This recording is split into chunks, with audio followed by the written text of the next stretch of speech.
السلام عليكم ورحمة الله وبركاته. معاكم خالد من قناة الشيف خالد مافيا، فيديو جديد كالعادة. أتمنى لأول مرة شوفنا على اليوتيوب تشترك في القناة فضلا وليس أمرا، ومتنساش تدعمنا باللايك الجميل بتاعك. هنتكلم النهاردة يا جماعة عن معلومات جميلة جدا وعن معلومات بسيطة جدا. دلوقتي في ناس كتير بتحب تعمل الفراخ المشوية في العيد. تمام.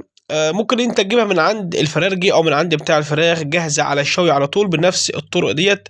تقول له فتحها لي شوي او تقطعها شيش او تخليها من العظم خالص، وتجنب اي دم او اي حاجه بتكون داخل الفراخ او بتخليها نيه.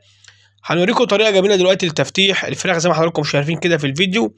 واحب اذكرك برضه لو انت بتسمعنا لحد هذه اللحظه، الاشتراك طبعا مش بفلوس. الاشتراك طبعا ما بيغرمكش اي حاجه، الاشتراك ده في القناه بيكون ببلاش ببلاش. تمام.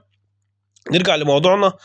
آه نرجع للموضوع بتاعنا دلوقتي. لو انت عاوز تاكل فراخ مشوية في العيد ان شاء الله، وتكون من غير دم او تكون مستوية كويس جدا، ان في ناس كتير بتواجه مشاكل ان الفراخ بيكون في داخلها او في الوراك او في الجناح او في الصدور بيكون فيها دم. الفراخ اللي هي بتكون بعضمها، فبفضل ان انت لو بتحبها مثلا مشويه ومش عاوز فيها دم، ممكن انت تخليها. لو انت بتحب الفراخ بالعظم، عاوزها زي ما هي بالعظم بتاعها كده زي الطريقه اللي في الفيديو ديت، تقدر تعملها بنفس الطريقه دي زي ما حضرتك شايف كده. اهم حاجه يا جماعه في الفراخ اللي هي من الفراخ اللي هي من التفتيح بالعظم ديت بتاعت الشبكه، تتفتح كويس وتكسر العظم كويس وتفتح المفاصل، بحيث الفحم او النار تخش لكل جزء فيه العظم وتسويها كويس جدا، وفي نفس الوقت تنشفها من الدم اللي فيها. كم معلومة هنقولهم كده على السريع، ولكن فضلا برضه وليس امرا، ما تنساش تدعمنا بالاشتراك بتاعك. طبعا الاشتراك دوت بيرفع ريتش القناة، وفي نفس الوقت مش بيغرمك حاجة. تمام. التفتيحة دي زي ما حضراتكم شايفين، التفتيحة ديت يا جماعة بتخلي جميع أجزاء النص الفراخ أو الفرخة تشرب تتبيلة، حتى العظم نفسه يشرب من الملح أو يشرب من مية البصل بتاعتك أو يشرب من التتبيلة الجميلة. وهنقول لكم على تتبيلة سريعة كده، اللي حابب يعملها ماشي، بس في نهاية الفيديو إن شاء الله. أهم حاجة تفتح مفصل الجناح زي ما حضرتك شايف. الجناح أهم حاجة، الجناح يتفصل خالص عشان ما يكونش فيه دم نهائي.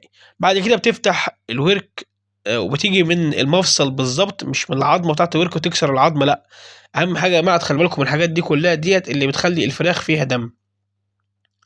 لما تفتح مفصل الورك زي ما حضرتك شايف كده، ما يكونش كسر العظميه، ده بيكون افضل، لان لما بتكسر العظمه الدم بتاعها مع سخونيه الفحم، لما بتنزل على الفحم مع السخونيه، بتبدأ العظم يطلع الدم اللي فيه بداخله. يعني دلوقتي لو انت كسرت العظمة، الدم اللي فيها بيبدأ يخرج مع سخونية الفحم، فبالتالي بيفضل فيه اللحمة، وبتحس ان الفراخ فيها دم من جوه. طبعا لو انت بتجيبها من عند فرارجة او من عند واحد بتاع فراخ، من محل فراخ، وعايز تشوي في البيت، او حتى هتوديها انت مطعم تشويها، ممكن انت تجيبها من عنده جاهزة بنفس الطريقة ديت، تقول له فتحها لي شوي زي ما حضرتك شايف كده. الحاجة التانية كمان، انت بعد ما تفتحها يعني زي ما قلنا ما تكسرش العظم جوه، لازم تطلع عظمة الورك اللي هي بتكون العظمة التانية اللي بتكون داخل آه الورك من النص، يعني غير عظمة الدبوس، العظمة اللي هي بتاعت الصفحة دي برضو لازم تطلع من قلب الورك، زي ما حضراتكم شايفين كده، زي ما انا بكسرها كده في الفيديو. كل ده او الحاجات دي كلها يعني بتخلي النار تخش لجميع اجزاء الفرخة. نقول لكم على تتبيله جميله، ولكن دي الطريقه دي برضه يا جماعه اللي حابب يعملها زي ما حضراتكم شايفين كده. الطريقه دي جميله جدا وهتعجبكم قوي، وهيكون برضه الفراخ طعمها كويس، وفي نفس الوقت هتكون الفرخه زي ما هي كبيره، مش هتصغر. لان بعد في ناس لما بتخليها بتحس ان الفرخه بتكون صغيره جدا بعد الخلي. فلو انت حابب الطريقه دي جميله جدا، ولكن برضو عشان خاطر ان هي ما يكونش فيها دم، لازم تعملها بنفس الطرق اللي انا قلت عليها دي. تفتح مفصل الجناح كويس، تشرح الصدر كم كم قطعة كده او تقطعه كذا مرة. بعد كده بتفتح الورك كويس، لو في ريشة او في حاجة بتشيلها زي ما حضرتك شايف في الفيديو كده. التتبيلة، وبفضل افضل تتبيلة للفراخ عامة المشوية، ان هي بتكون مية بصل مع معجون طماطم او صلصة، تمام، مع سنة فلفل أسمر، مع شوية روزماري، مع شوية زعتر ليبي، أو مش متاح الليبي، أي زعتر عادي. والزعتر كمان يا جماعة بيدي تيست عالي للفراخ جدا، الزعتر بالذات. طبعا لو في شوية مرمرية بيكونوا جميلة برضو، بتدي تيست عالي للفراخ المشوية. يعني بكده رقم 2 الزعتر والمرمرية، دول بيكونوا أفضل حاجة على حسب تجربتي أنا بالنسبة لمجال المطاعم.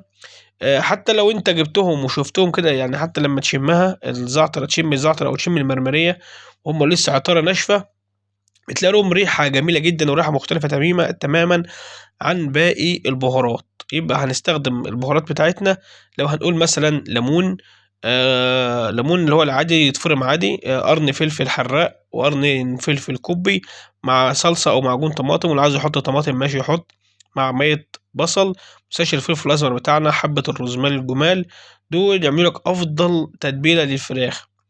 وبعد كده تسيبها في الفريزر لمدة مثلًا ساعتين أو 3 أو حسب ما أنت متاح عند حضرتك، تسيبها ما فيش أي مشكلة. بس أهم حاجة برضه يا جماعة لمّا نيجي نسوّي، ما ناخدش الفراخ على فحم شديد أو نار عالية، يعني ناخدها على نار هادية بحيث ما تنحرقش معانا على طول. لازم ناخدها على نار هادية على فحم هادي، يكون في فحم متولّع ولكن ما نكونش النار كتير جدًا. ممكن لمّا الفحم يخلص نزوّد فحم تاني، ولكن عشان خاطر لمّا تنزّلها على فحم شديد الفرخة هتنحرق معاك بسرعة. ونصيحة كمان يا جماعة، يا ريت نتّك على التسوية على العضم، يعني على إن هو على ناحية العضم. وعشان برضه ما نطولش في مدة الفيديو أكتر من كده، اللي محتاج أي حاجة يبعت لي على حساب الواتس بتاعي هاسيبه لك في الوصف. وبكده يبقى إحنا وصلنا لنهاية الفيديو. لو استفدت حتى لو معلومة بسيطة، ما تنساش تدعمنا بالاشتراك بتاعك الجميل.